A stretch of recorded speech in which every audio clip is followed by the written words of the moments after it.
Clarkson's farm star Jeremy Clarkson has called out assorted moaners from the local area around Italy's squat farm after he was prevented from opening a restaurant there.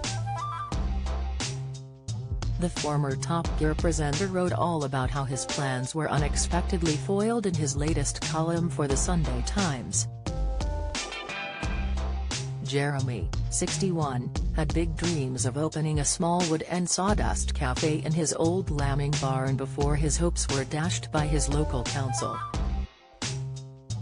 The famous farmer explained how he mistakenly thought getting permission to open the restaurant would be a shoo-in, but that his plans were in fact blown altogether by assorted moaners and a man called Phil.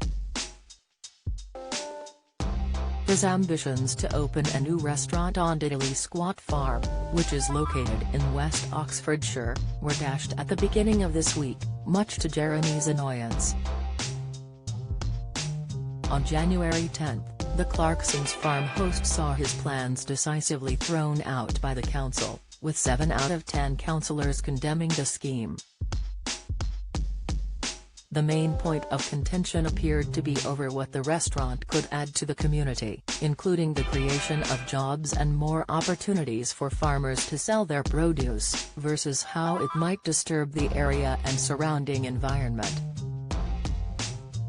Councillors weighed in on the controversial plans soon after Jeremy delivered a speech explaining his application for the Chipping Norton restaurant.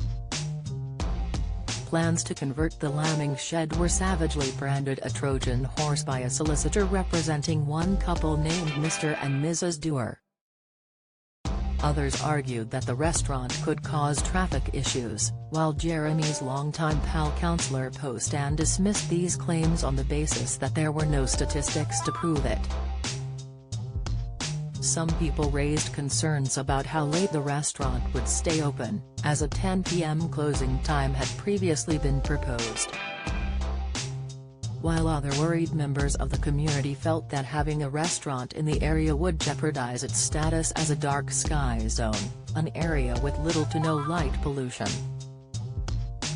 Jeremy didn't think much of these arguments, writing in his column, "At one point a sensible younger woman said that people in the area cared more about how many jobs would be created than how many stars they could see."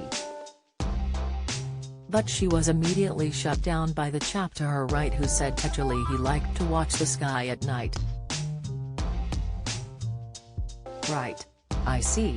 Because you like watching a TV show about galaxies, I shouldn't have permission for a cafe." There seemed to be a strong argument for the restaurant bringing in jobs, as well as opportunities for local farmers.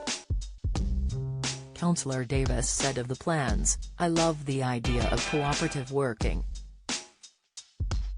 We have to support farmers, they're facing unprecedented hardship. I appreciate the applicant doesn't show much appreciation for planning law. People living in areas of outstanding natural beauty need jobs." Jeremy added, "Other farmers in the area pledged their support too, which isn't surprising as I'd be paying rather more than what they could get selling their pork and vegetables and chickens to the supermarkets."